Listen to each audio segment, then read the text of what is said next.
It's not hard to motivate yourself on the X10 because you're competing against yourself.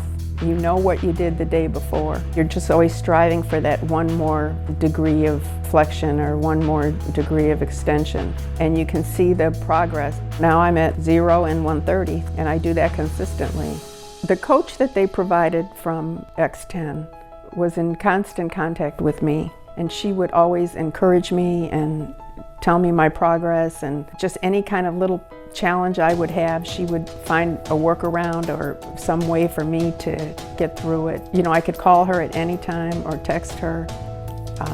We would FaceTime. When I talk to people prior that have had this surgery, the main thing they would tell me is about the therapy. They would tell me, grown men, that they cried in therapy. It's no joke. You cry because it hurts so much.